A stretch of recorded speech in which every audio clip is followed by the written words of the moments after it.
friends, I'm Amelia. I'm Danielle. And welcome to Sibyl's Lab of Cartomantics here on YouTube. We are so happy to have you here. And we are doing another deck tag together today.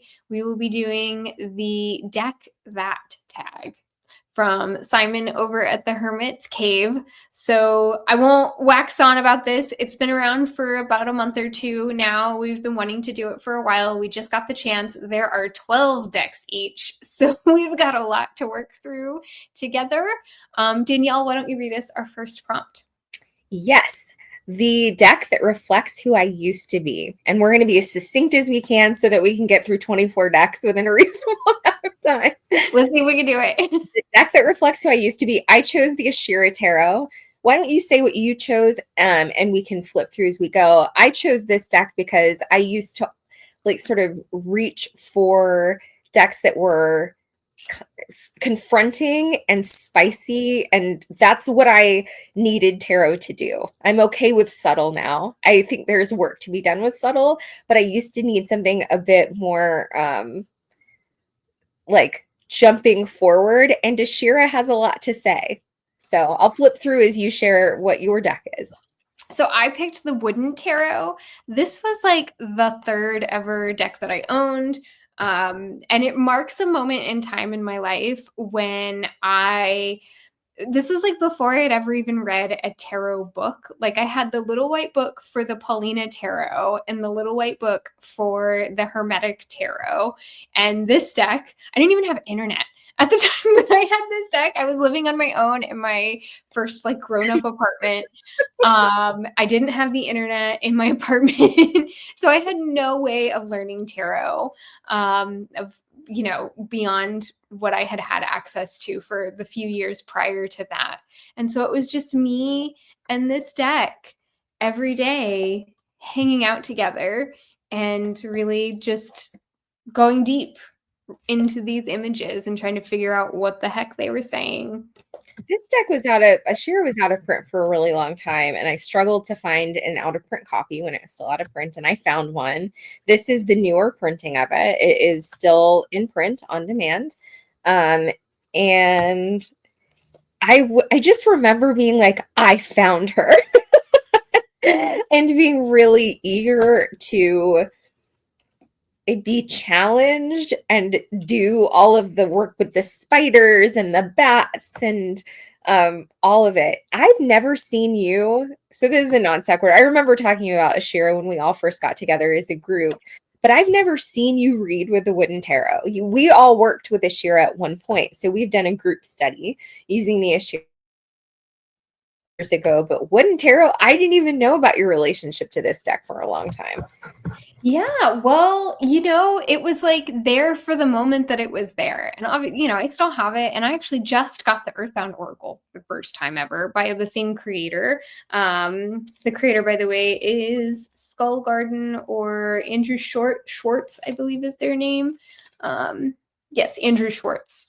And it was there when it was there, and then it wasn't there anymore when it didn't need to be there. But I still have it, and I still love it very dearly, and it kind of marks a moment in time for me. You're going to keep it even if you don't use it, because you are pretty good about clearing out decks that don't have a place for you. But is that one of the ones that's just a part of you in a way that means you're going to keep her? I mean, it was just such an intimate relationship. I think the way I even worked with it just wasn't there was nothing really tarot about the way that I worked with it. It was such a personal thing that the two of us had together. Okay, second prompt is the deck that surprised me the most. What did you pick? I chose the Bone Sequitur Tarot. This is a fairly recent tarot deck, and I've been surprised by a lot of decks, but I chose this deck because I am a little bored by what we might call Rider-Waite-Smith. This is not a clone, and not all Rider-Waite-Smith tradition decks are clones, but this is pretty grounded in that tradition. It doesn't try to be too subversive, but it tells its own story. So I generally am resistant and bored by that. But I just opened this and loved it. It got me excited about the Rider-Waite-Smith tradition again. There was just something really deep about it. And the little book, as well as the website, talks about how the creator, this is still in print, the last I checked, how the creator created this deck after the passing of her, I think her partner, I think her husband, and how this was a part of that grief process. And I don't know that decks carry the stuff that their creators bring always, but there is some depth here that feels important. Here's the back. So, yes. How about you? Colorful. It surprises me for you because of how colorful it is. I picked the Antique Anatomy Tarot. I've talked about this recently. I got this deck on a whim because, frankly, I wanted it because it photographs beautifully.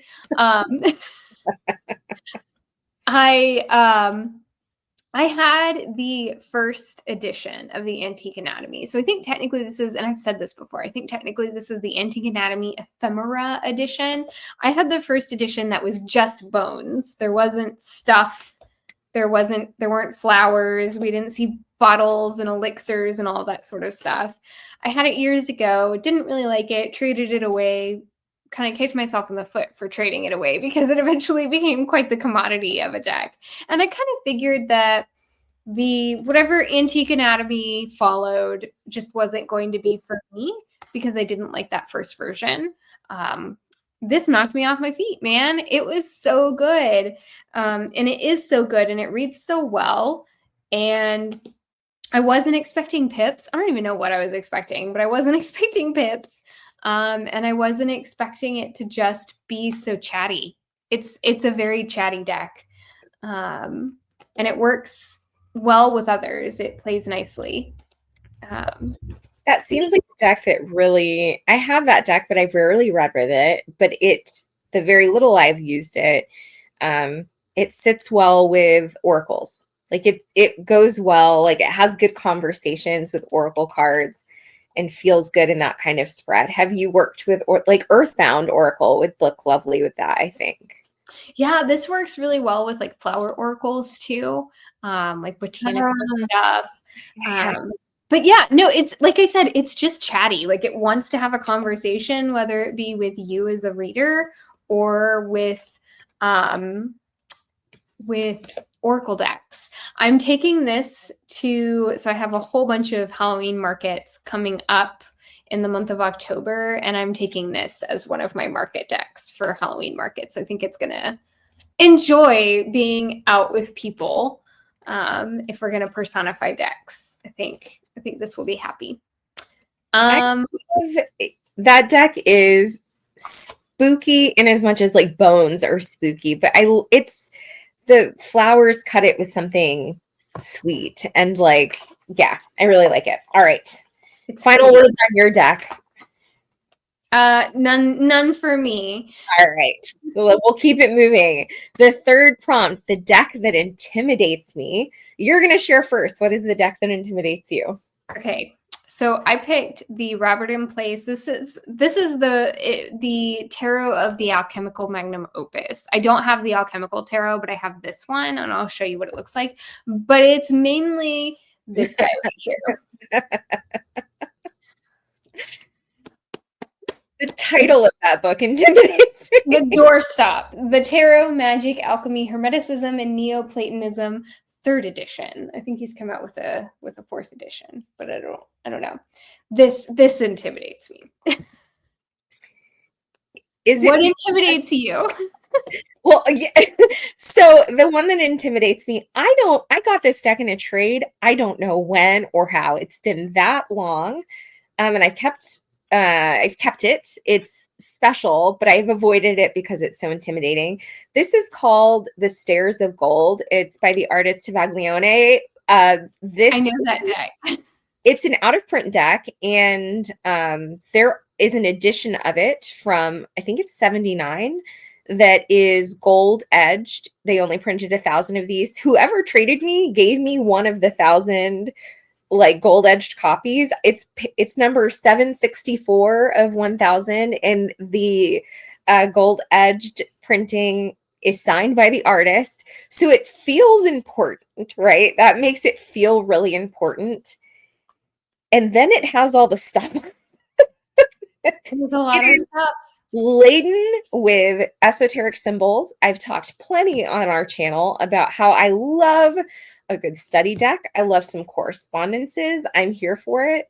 This is so dense and intense that I am like, it makes me feel overwhelmed. All of the minors, as you can see, have the two angels on them associated with each of the minor cards in the Kabbalistic tradition.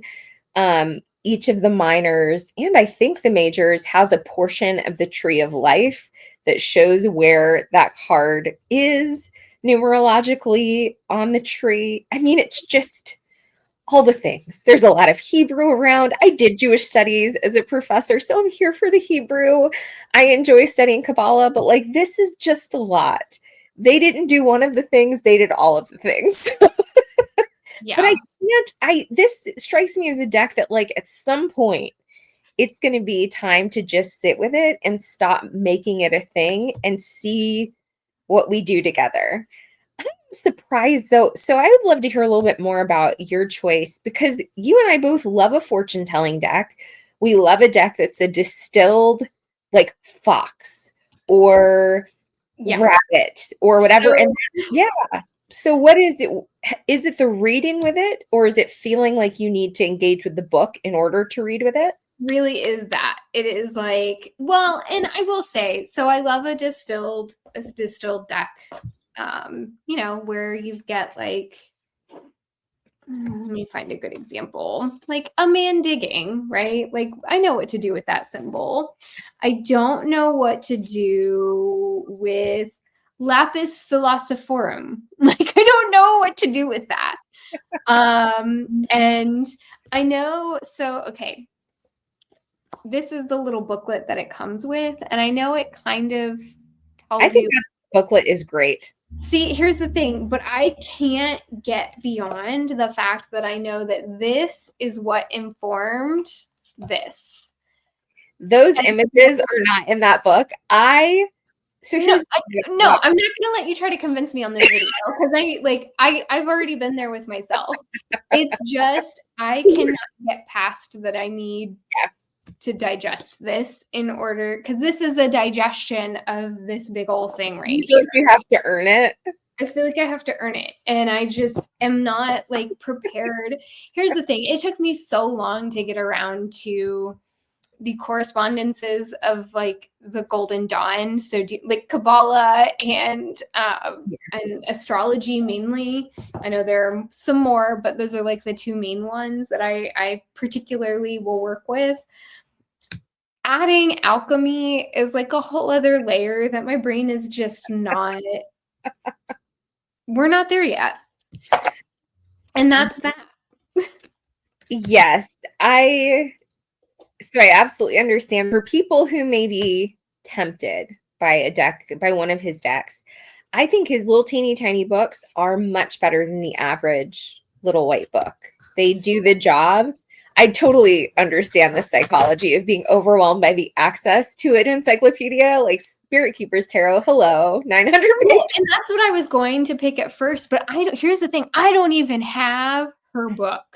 I don't even have Benabelle's book. I have the little white book that it comes with, but I don't even have her book. So like, I don't even have the barrier of the book is sitting on my shelf staring at me with that deck. But this one, the book is sitting on the shelf staring at me. And frankly, if I had the actual alchemical tarot, like the fully illustrated version, I would be even more just like paralyzed by this 800 pages. Now, I'll say this. I love Robert M. Place and I fully respect his work. And I've read some of this. It is a very digestible, very readable book. It is just a tome. And it is it's diving into a whole arena of tarot that I just haven't done much work with. And so it's like, I just have to be ready for something new. Absolutely hear that. Alchemy, I mean, it is a different, this is not an addendum to Kabbalistic correspondences. It is just an entirely different metaphor for how the tarot works. And I don't know that metaphor, but I love his decks, and I love the affordability of his decks, even though they're indie. And his great. He's writing style is so fun. So I got the new Alchemical Tarot Reimagined, which is this redrawing of the Alchemical Tarot if people are interested in thinking about it. It's beautiful. And you want something a little more scenic than the Alchemical, remind us of the name of it, Magnum Opus. But I love that deck. That's a good deck. We're gonna do a deck study with that, you and I, at some point. One day I'll get there. All right. What's our next prompt? Prompt number 3 is the deck that is pure comfort. The deck that is pure comfort. And that's number 4. Oh, yeah, number 4. Because we just did the one that intimidates me. For this one, for pure comfort, I chose the Bataan Tarot. This deck is an indie deck that's still in print as far as I know, but it's so beautiful. The color palette and gentleness of the images. I appreciate that it's not saccharine, so it's not comfortable or enjoyable because it's just easy on me or just a hug. I have those decks and I like them, but it feels so intimate with its approach to the majors. And there's such personality to its depiction of the court cards and the inclusion of animals on the minors that it's just a good place to be when I want to like sit with tarot and do some work and sort of see what the Four of Swords might have to say, or what is judgment and what do I do with that card, or like, let's look at the Chariot. It's distilled. We don't find a lot of esoteric symbolism. It's just a beautiful rendering of this stuff. So this is why I chose Bataan Tarot. What is your pure comfort? So I picked the Dreaming Way Tarot for very similar reasons. Like I love decks that have line work like this because they feel a little bit like storybooks that I remember when I was a kid, you know? Yeah. The colors are just really lovely. They're so soft and I like the warmth of it. Is that a trimmed copy, Amelia? It is trimmed. I did trim this. This is the first deck I ever trimmed. It took me 2 years to finish it. And like even so like trimmed, it just fits so nicely in my hands. You know, I don't know if you do this, but there's something about like the time of year that I got decks that I like purchased decks and brought them into my life that they like tend to remind me of that time of year for some reason. And I bought this deck like right as it was turning into fall one year. And so like the weather was starting to cool off. I was pulling out Practical Magic to watch. And I remember sitting on my couch watching Practical Magic and shuffling this deck for the first time. And there's just, I don't know, like you said, there's just not tons of esoteric symbolism. I don't have to work super hard to read this deck. Those characters have personality too. Yeah, like, it's easy on the eyes. I love this Empress. I love her. She reminds me a little bit of Demeter. I love the Empress in the Mythic Tarot, and that Empress is Demeter, and she has Demeter kind of feelings to me with the weight and that, yeah. And this world, I'm sorry, but this is one of the best worlds out there. It's just so sweet. But yeah, I love this deck. It's soft, it's easy on the eyes. It reminds me of a storybook. I don't have to work super hard to read it. Yeah. I got this deck at the point when Ashira was who I used to be. So I wanted loud. I wanted, spicy. I wanted something a little confrontational. And I traded this away. And then it was out of print for a while. And then I came around to a place where I wanted something that could speak clearly, quietly. And I was ready to discover what, a shoulders up intimate moon is, because I used to want like something different. I used to want something scenic or more traditional or more symbolic? Like, what does it mean to see the moon as a figure, or um, the wheel of fortune as a hand, or whatever? So yeah, I mean, just look at the gentleness of this Two of Cups. Yeah. These two decks vibe with each other. Like they speak a similar language. They are the deck that gives the best reading. Prompt number 5. I picked the Lua Tarot for this one. Okay. Say why. Tell us about it. Good reader. It is such a good reader. I don't even know why. It's clear. Like the imagery is really clear. This is, so by the way, this is the Lua Tarot by Marie Bento. Unfortunately, it is out of print. But she's talking about, I know she like moved across the world and was considering reprinting, and then it got really expensive where she is now to consider that. But it's still, I don't think it's totally off the table. I think she's thinking about it. But yeah, I think a lot of people are asking. This is a great reader. It's the people in this deck are what really make it such a good reader, especially for other people. The people are so expressive. They show a cross section of all different types of folks. So we get a nice amount of diversity in here, and it's just, I don't know, it's chatty, it's expressive, it like, I mean, look at this 10 of Cups. Like you really feel that, even though it's black and white. Like they're collages of Victorian engravings. There's something about that feels like it shouldn't be such a clear, direct, easy to read deck, but it is. People connect to this deck really strongly when I read for them with it. Emperor looks like old school Jesus. I know. Doesn't it look like Jesus? That looks like Jesus. Pretty sure it is supposed to be Jesus. I love this Hermit. She's one of my faves, as is the Queen of Wands. She's also a favorite. But yeah, it's such a clear reader. And there's something, maybe it is because it's black and white, that I'm not distracted by color. But I struggle with that deck because it's black and white, and I just visually, it's not like I have some deep resistance to black and white decks. I just have trouble engaging with the details of the images. And it could be because I don't wear my glasses enough, but I think there's something really special about the expansiveness of her inclusion of art. Like it doesn't feel like she realized there weren't enough East Asian images there, so she went and scrambled to find etchings or whatever.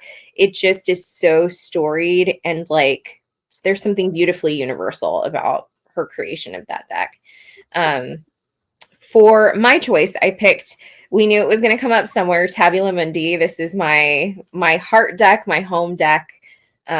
Home deck is a good word for it. This is the deck that I have used the most in all of my many decks, and we know each other, and like that's that. I chose this. It's easiest to read because like we have been through it. I have brought all of the work stuff, relationship stuff, animal health stuff. Like, this deck came to me before COVID, and then the whole world.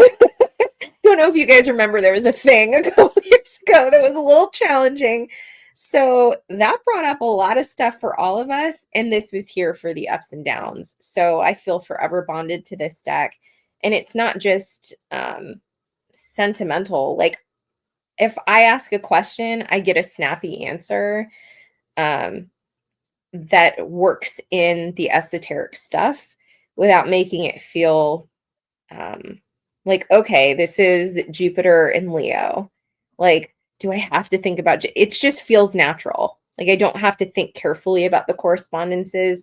They really emerge organically. So like, what do you do with this Five of Swords?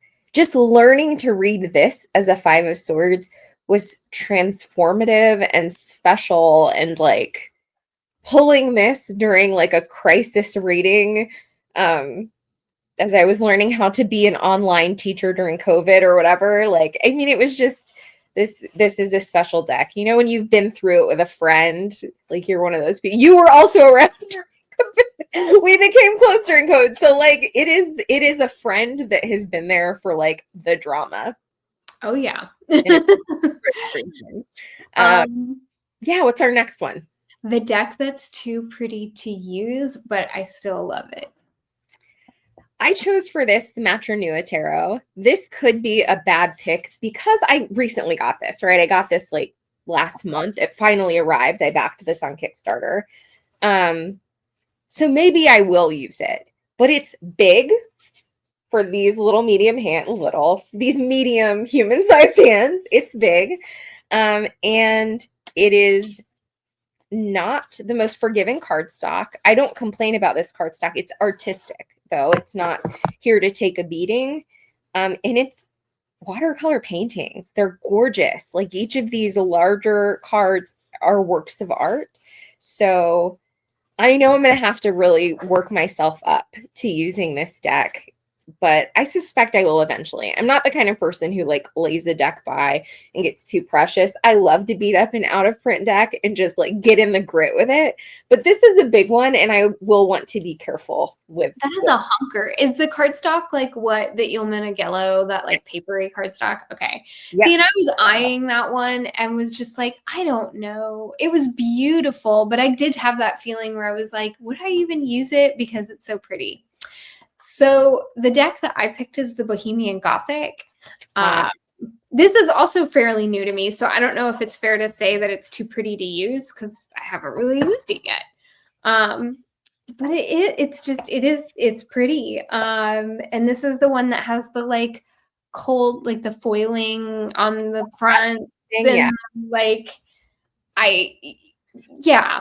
You know, I mentioned this in, I think, the last video that I did by myself, the one that I just put up, the like as of filming this, like the My Tarot Identity one. I'm just such an unfussy person, like in how I present myself in my home. Like if it requires more than 2 steps, I'm just not going to do it. And this is a fussy lady. This is a lady who, what do we call that? High maintenance. This is a high maintenance gal. And it just, you know, it again, beautiful. Baba Studios does a wonderful job with all of their work. It just is like, I don't know. I feel like I'm too grubby to use this. My deck is still in print, I think. Is your deck still in print? Yes, this is still in print. Baba Studios decks are very expensive. They can be hard to find. And it feels like because they are special acquisitions and not inexpensive, that we should use them really mindfully. So you don't want to like beat it up for like, you know, shuffle the cards and get really grubby with them when you're in the midst of the drama. It feels like it's an event for me when I pull out my Tarot of Prague and shuffle and do a reading, like, and I won't go to a market with Tarot of Prague or with Bohemian Gothic, but I wish I would. Do you know what I mean?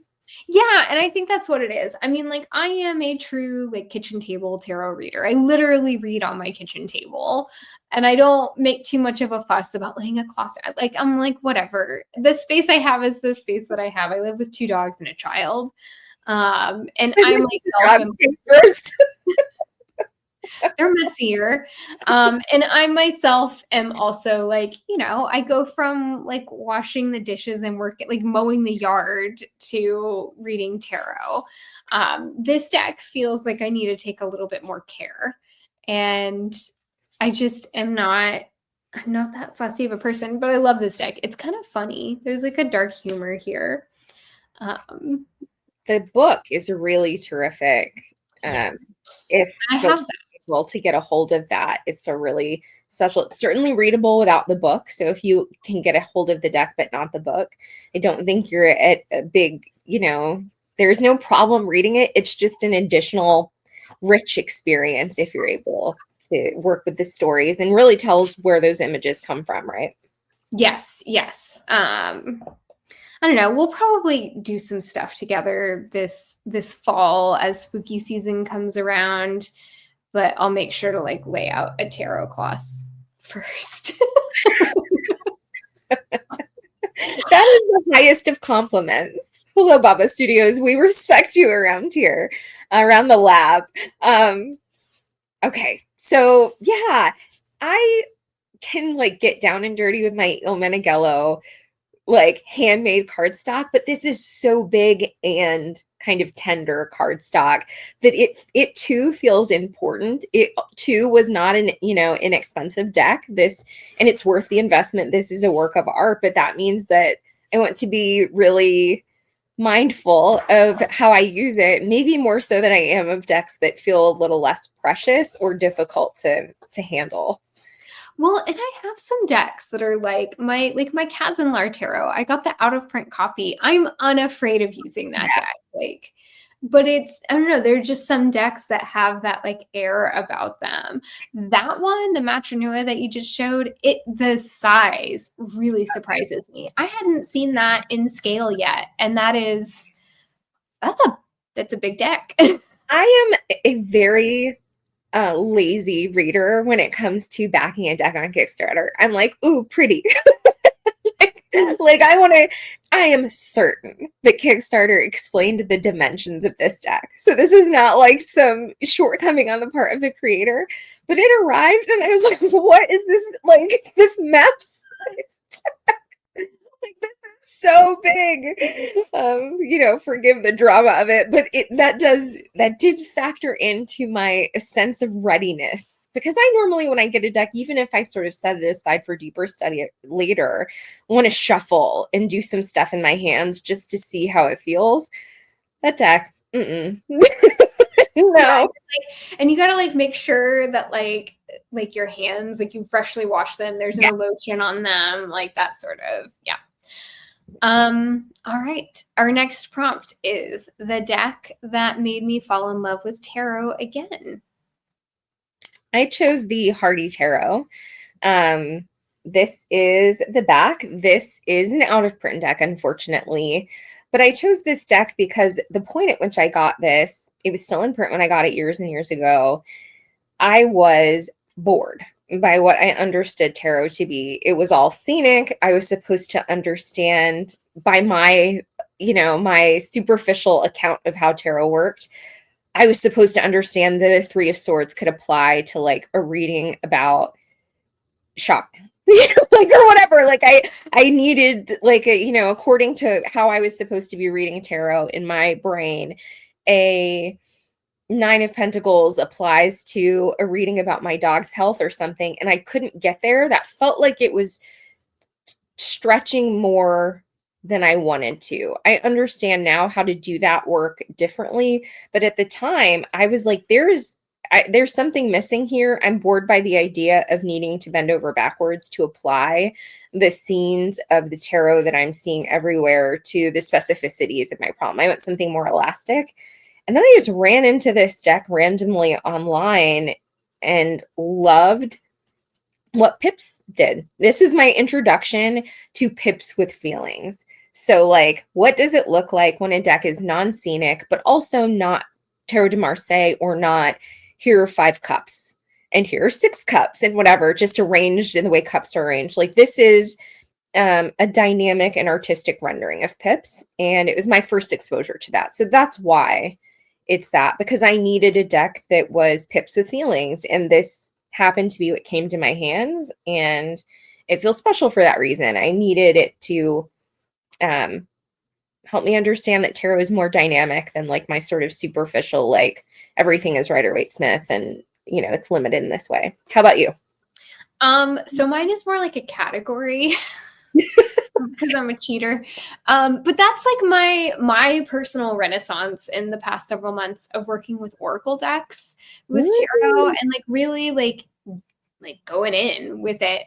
I have tried to work with Oracle decks on and off. And I should say, like, I mean, technically Lenormand is an Oracle, all of that sort of like the more fortune telling decks. I've loved those for years, but like like an oracle deck. And the one I actually brought to show is the Flower Oracle by Broccoli Magazine. These are great decks. They have like 4 or 5 of them out.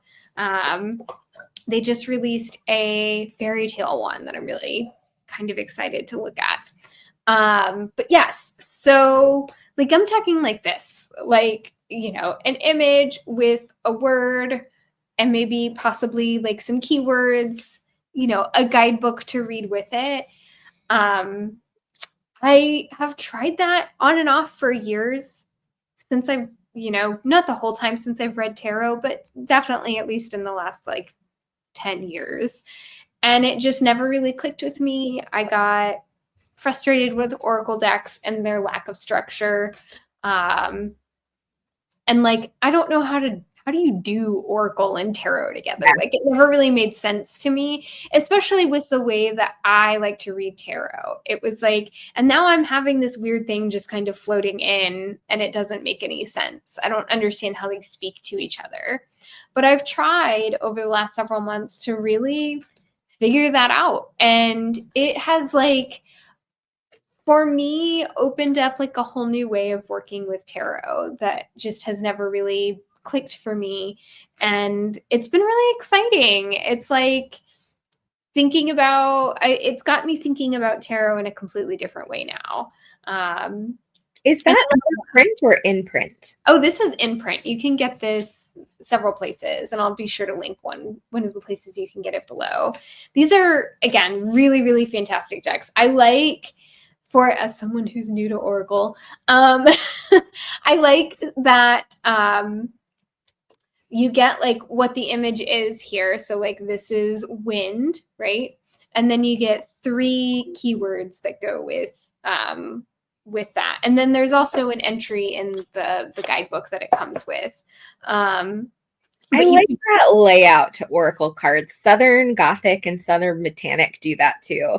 Here's the title and here are some keywords, but it doesn't feel limiting. It feels like here's a little help if you don't want to pick up the guidebook. But the images themselves are in that deck, and I don't know that deck. They're beautiful. Those are so evocative. They're really pretty. And I'm pretty sure all of their decks are laid out like this. So they have like this, there's a cosmic one, and then there's shells, there's a fairy tale, and I want to say there's another one, but I can't remember what it is.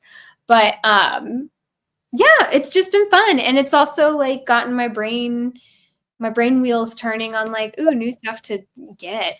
That seems nice. And what's the size of that? Like, is that shorter than a standard tarot deck? Seems kind of nicely sized. Shorter than this is the wooden tarot. Oh, okay. The standard size tarot. So it's like pretty much the same height as a tarot deck, but a little bit wider.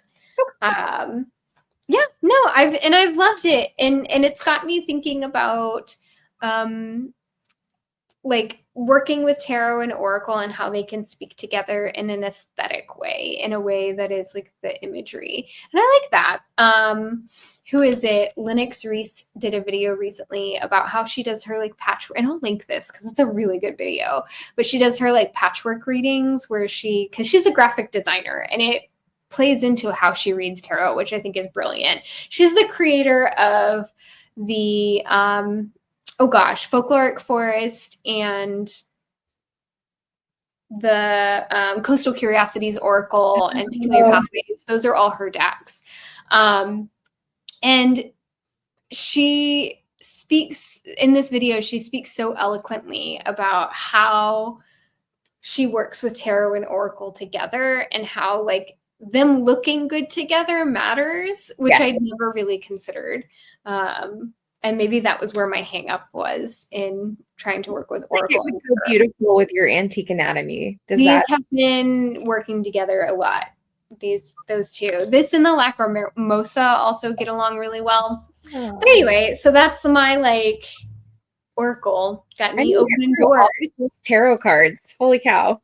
Can I say about both Wooden Tarot and Hardy, they're both from Etsy. Like, did you get your deck from Etsy? I got both of my copies of those decks in their respective Etsy shops. And the creators did not make make deck specific books. Like, they created decks and they said, have at it. And, we recommend, and from what I recall, Wooden Tarot does this too, but Colleen Hardy in the deck description or in the listing on Etsy says, if you want help reading tarot, go grab an RWS like general guidebook. And I remember, if I'm correct, Wooden Tarot's listing saying the same thing. And for both of those creators, I'm like, you liars. Like, and I love that that's not true, actually. I think what's special about them is that they're like, we're not doing that. We're doing our own account of what tarot is. But like, you are fibbers in your listings. Wooden Tarot, your aces are called gods. It's not an RWS. Come on, people. It feels like a trolling thing. Okay, so the next prompt is the deck that I wish more people talked about. And I picked the Jolanda Tarot. So I think the English version is the Jolanda Witch Tarot, right? Yes, I think so, yeah. Yes. So I have the Dutch version. I think it's Dutch. I think Swedish. No, Swedish. It's Swedish. I don't even know the language.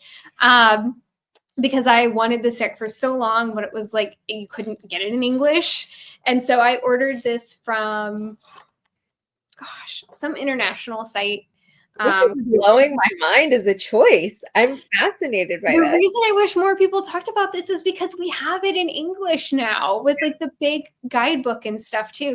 Because like I've had to work through this, which is not, talk about decks that are not like Rider-Waite-Smith. This is a deck that is not like Rider-Waite-Smith. So these do have card titles. I've actually gone through and translated all of the Swedish card titles. I have them written down in a notebook somewhere. And they're very similar to Golden Dawn titles. But even still, you look at these images and you go, that is not the Golden Dawn Four of Wands. I don't know what you're talking about. And I just think this is such a fascinating, quirky, weird, cool little deck that like does its own thing. And we finally got an English copy that is accessible. It's mass market. You get like a big guidebook with it with lots of good information. I think it has like, you mentioned once, it has like rituals for each card. Like she is actually a witch. The creator is a practicing witch. The very original name, I think, was the Swedish Witch Tarot. There are shamanic practices associated with all of the majors and minors. It's intense. The thing about it is, though, the book reflects a seriousness that she approaches the card, that like a shamanic ritual with the Four of Wands, that's not joking around. But some of the images feel too playful for that to me. Like there are little nymphs playing with like coins. I don't know. I mean, like, here's the chariot being pulled by little, like, cherubs. Weird. I just wish more people were talking about this. I wish this were a deck that were in conversation right now. I think it's so weird. It's so cool. Right now is the good time of year to be talking about this deck. And I just think it does, I don't know, I think it does something interesting that we don't get to see a lot of. And I love a deck that, I mean, we talk about irreverence a lot, and this feels very much like an irreverent deck that also has some depth, right? It's playful for the sake of being playful. I just think it's so, I don't know, I wish more people talked about this, especially because we finally have it in English. There's a lot to say about this deck. It's a big book too. We're talking like 300 pages and real clarity. I'm, like I said, sort of resistant to some of the lightness or silliness of some of those images, but the book provides a very clear account of what that is a perfect example. That card, oh God, just, oh man, I have such a resistance to pulling that out. If somebody has like a question about fertility, I'm pulling that down. It just feels like the ostrich and the sphinx and the volcano. No, I love it. I'm here for it. Personality, it has a point of view. There's something to that. Yeah, I am so here for it. For my deck choice, I chose the Windrose Tarot. This is an in-print deck, a print-on-demand deck, not Make Playing Cards. What's the other website? Game Crafter. I was actually just looking at that deck the other day. Yeah, here's the card back. This is the creator of this deck is also the creator of the Black Lily Tarot, far better known than this. Pause. There is nudity in this deck. You see the art style of it, so it's not gratuitous or explicit, but there is an openness to the female form. So be warned. This is just such a dynamic, interesting, like, how about this for a Queen of Diamonds, Queen of Pentacles? Like, a page of wands slash clubs. There's just something powerful and fascinating and playful about this deck. This is the six of clubs, or six of clubs or six of wands.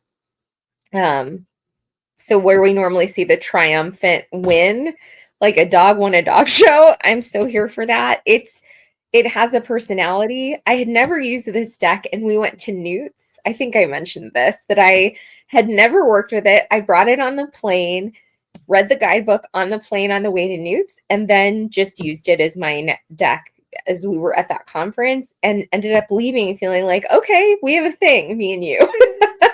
It's special though. I really like it. And it's a shame that it is so little known. I mean, it's not an easy or inexpensive thing to get a print on demand deck, but I know plenty of folks who grab decks on Make Playing Cards or wherever and have never even heard of this. So I think it's a shame that it's not out there. No, that one does need to be talked about more. It's It so cool. does. And it's been around for a while. We'll wrap up with the 8 of spades slash swords. All right. Whew. All right. So the deck that feels like a secret.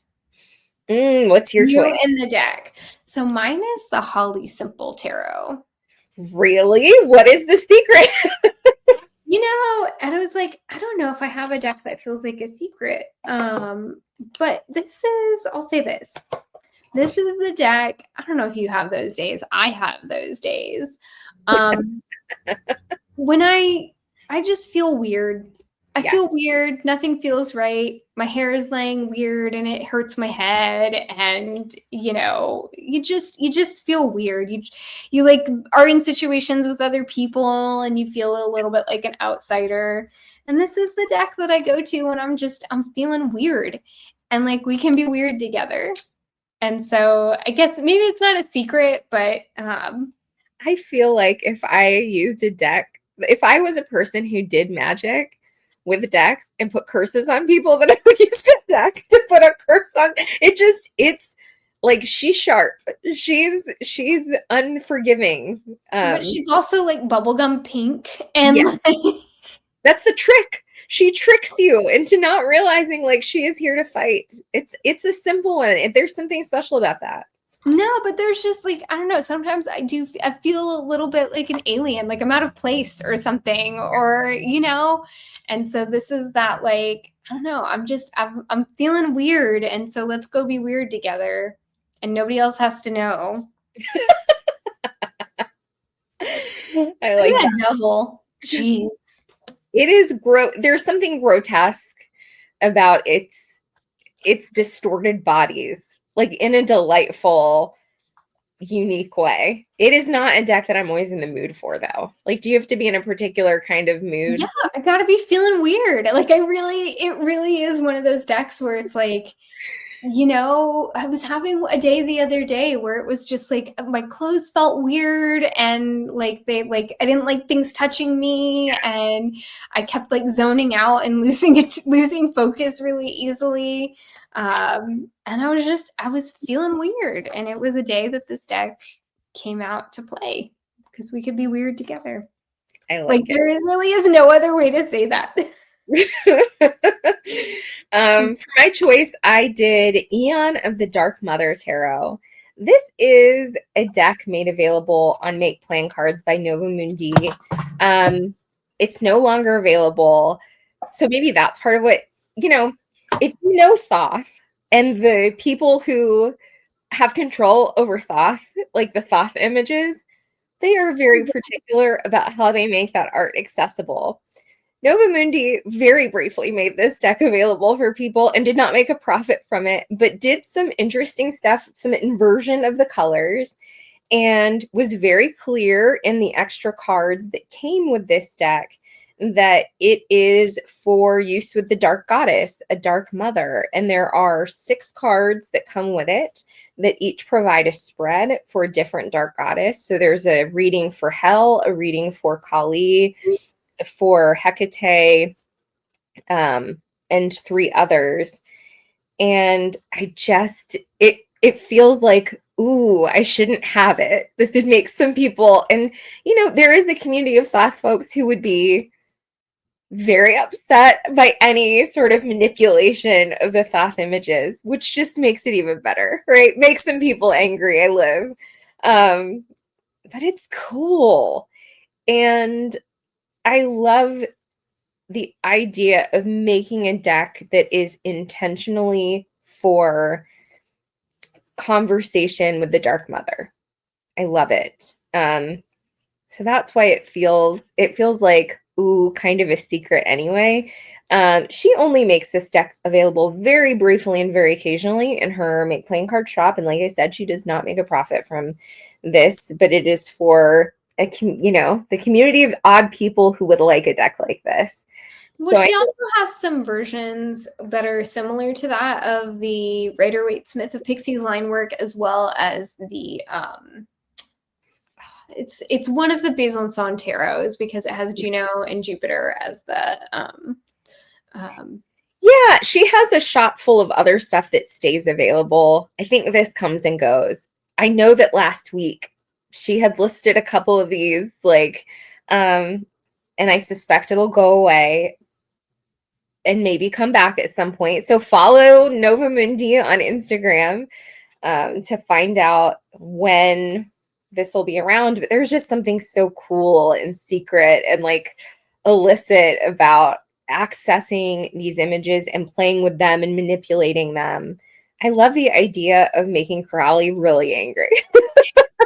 He and I do not have some fear or fury at Crowley, but as a person who did Jewish studies, we have different values around certain things, and I am here to make him mad. I live for it.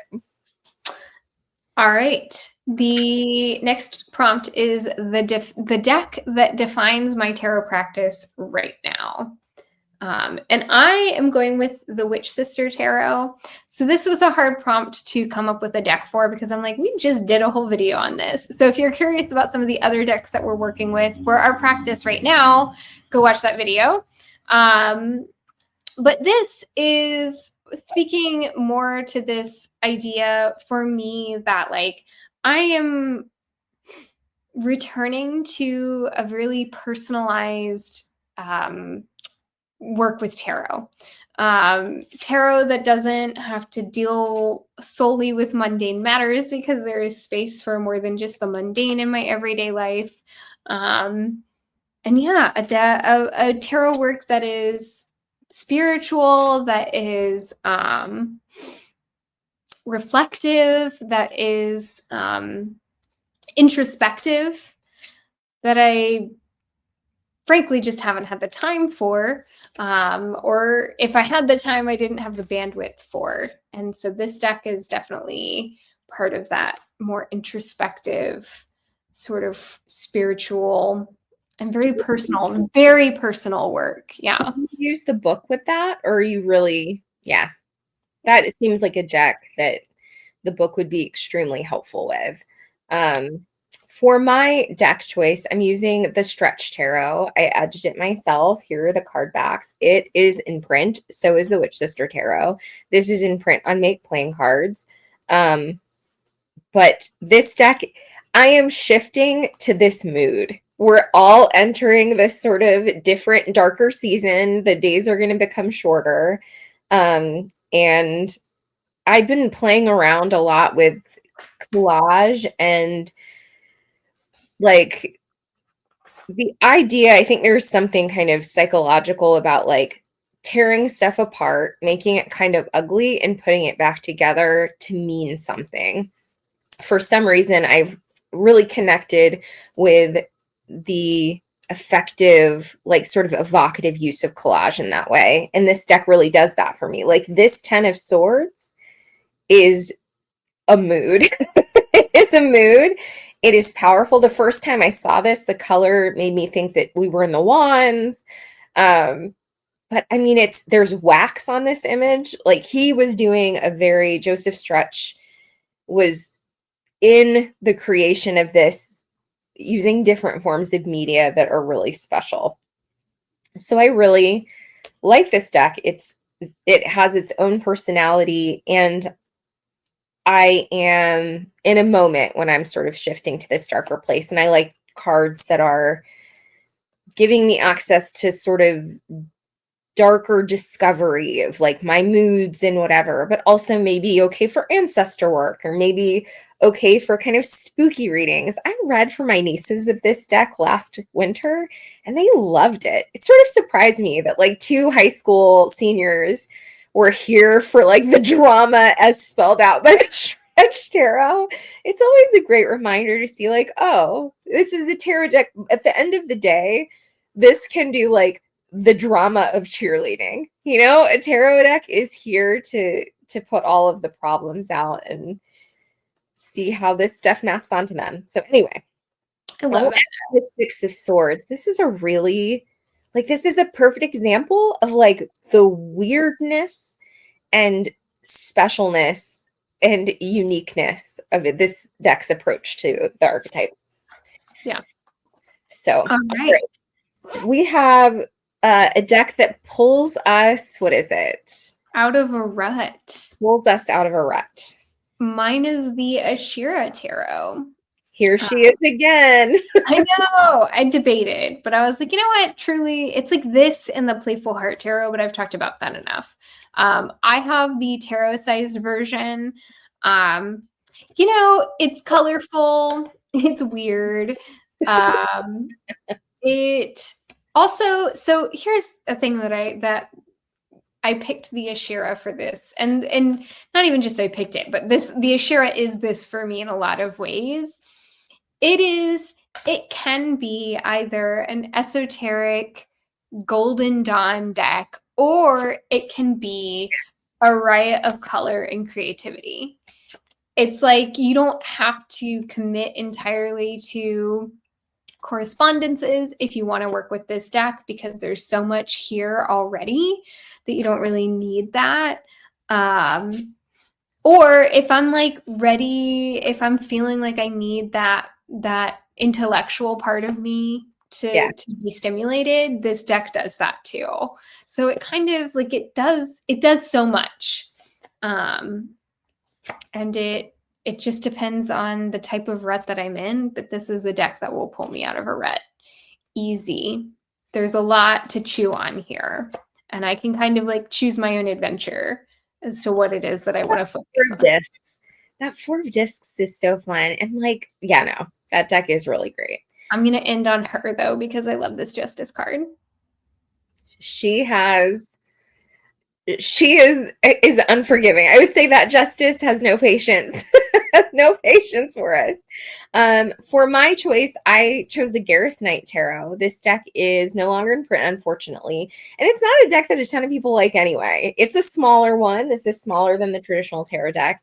And it's just a kind of, quote, plain old pip deck in a way. Like, but when I'm in a rut, I need a palette cleanser. I need a deck that just gets to the bare bones of what tarot is, lifts most of the stuff. Gareth Knight, when he designed this deck, was very clear in his guidebook, his little white book, and the other things that he wrote, that he was coming to this with a Golden Dawn and Kabbalistic point of view. Less Golden Dawn and more Kabbalistic. But it's not forced onto this. You don't see it on the card. This 7 of Swords is, in a way, pips with feelings. This is less laden than the Hardy Tarot, but there's something here to work with. And yet, it's really simple. Like when I need a 7 of Swords stripped down to its barest bones, but still with a little bit of like, here's something to play with, like a squiggly snake of a sword, or here's something to play with your Four of Wands, like that box pattern with the white rose in the middle, whatever. This is great. Sometimes size really matters. Like the fact that it just fits in your hand is like, this is great. I can pick it up, put it in my hand, set the bigger ones, the serious ones aside. And the fact that this deck is so garish in its color, so saturated, and like, I don't love yellow in a deck. And I don't look at most of these images and think, wow, they're really pretty.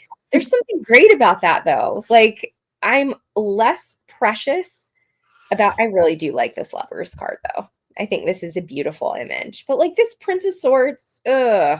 I could do without him, but like he does the job. This Fool, he's not a handsome fellow to me, but like he's doing the job. I never noticed the white stag on this King of Discs.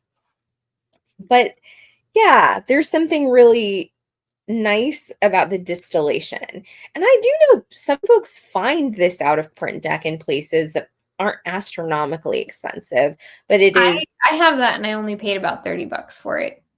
Yeah, and you had to look for a while, I think, right? So it'll take like the alert on eBay for a while if you're interested in getting it.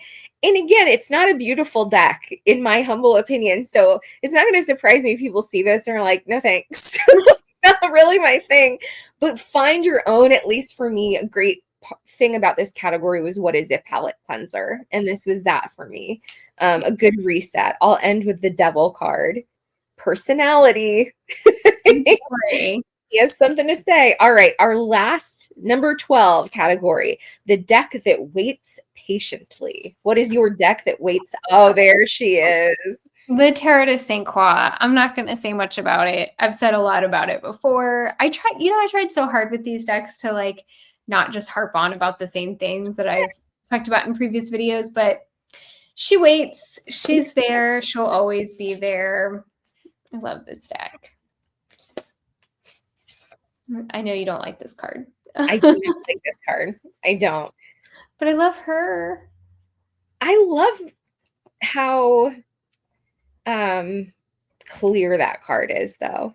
That Six of Cups. I don't like it, but there's something great sometimes about an image that you're like, oh God. I also eat children. So that's why I'm never going to like toys. Man, this card hits. Yes, it really does. It really does. But anyway, I love this deck. She'll always be there waiting for me. I really like that Page of Swords. And yeah, anyway. Yeah, like, so my deck is the R Black Tarot. Tabula Mundi and R Black were both always going to be somewhere on this list. These are my two decks that are the decks that are always going to come up. Everybody has their like home. These are my two home decks. And you know, he'll sit for a while. he might not get picked up out of the basket for 3 months, but this is home.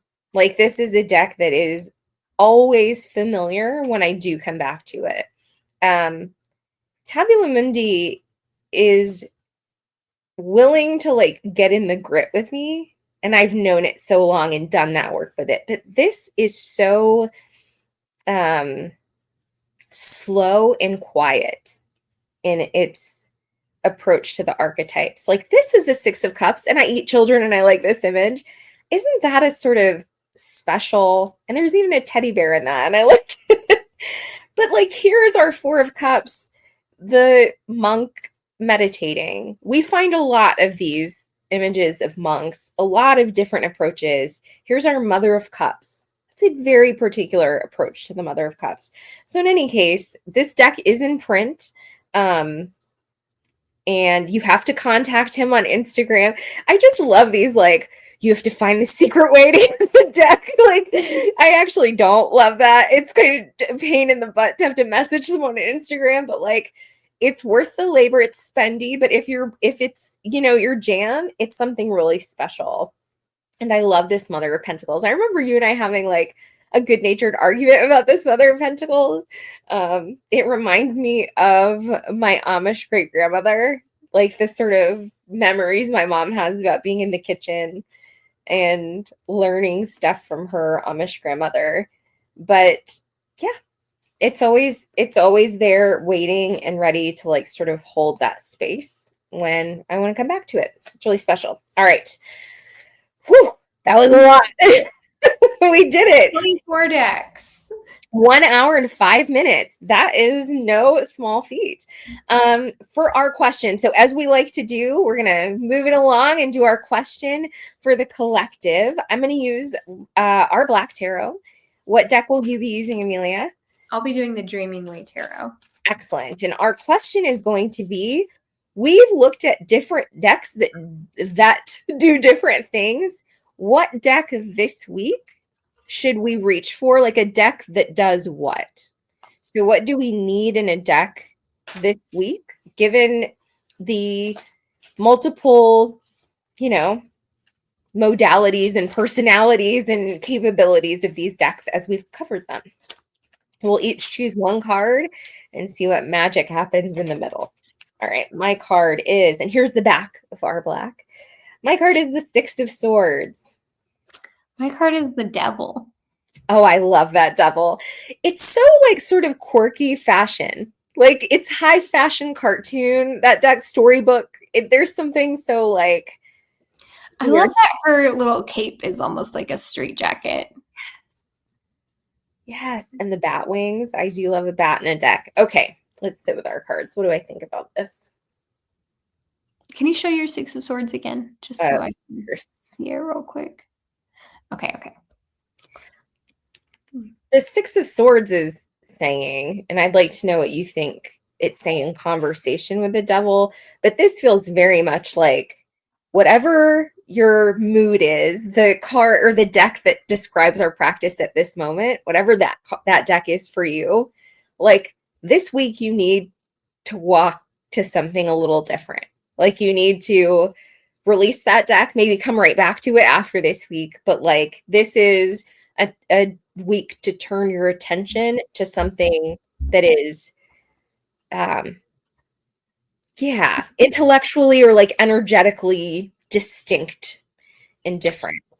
Yeah, I get the sense that like, I don't know, sometimes, especially if you are like us and you have a collection, whether it be small or large, if you've amassed a collection of decks, sometimes we try to take a systemic approach or a systematic approach to working with those decks. So we'll say, all right, this deck is going to be my deck this week, and this is my flavor of the month or whatever it is.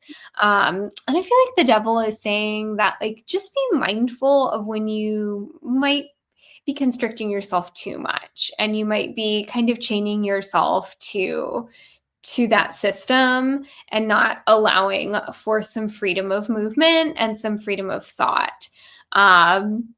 And so I think, in conjunction with your Six of Swords, it's like, it's okay to put down that kind of like logical, well thought out approach to how you work with different things, and like walk away from that for a little bit and just go with the way the wind blows, go with the way the spirit moves. Just to kind of get out of limitations and get out of those like boundaries that you set for yourself.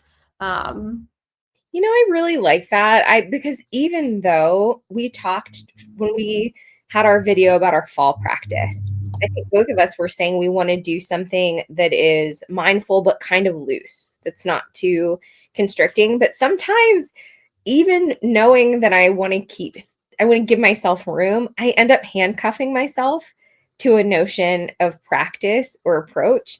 And this is a good reminder. Like, I've been doing daily draws with Tarot of Curiosities every day for the past few weeks. And maybe this is a week to set it aside. It stays on my nightstand. I can pick it back up after a week, but like really turn my gaze to something a little bit different. That's how I can sort of implement that. But I like that. Yeah. Trying to think how I'm going to implement this, but I'll figure it out. All right. Well, thank you so much for joining us for the deck that tag. I have to like remember all the words together. Yes, well, I know this is a little bit of an older tag. It's been out for a couple of months, so I know people have already been making videos on it. And if you have, be sure to let us know so that we can give that one a watch. And if you feel so inclined to answer some of these prompts for yourself, we'd love to hear what you have to say about them. We will include all of the information below of where you can find us, to our website, our social media. We also have a really fun reading that we offer where you can get a reading from both Danielle and I at the same time. Kind of like how you see us do that reading at the end of every video, but with multiple cards, and we're not giving it, you're getting like the full experience between the two of us, and it's a fun time for all. So we'll include some information about how you can book that reading below, as well as a link to booking all of our other readings. We have lots of stuff available for you guys. But until next time, friends, we'll see you in the lab. Bye, everyone.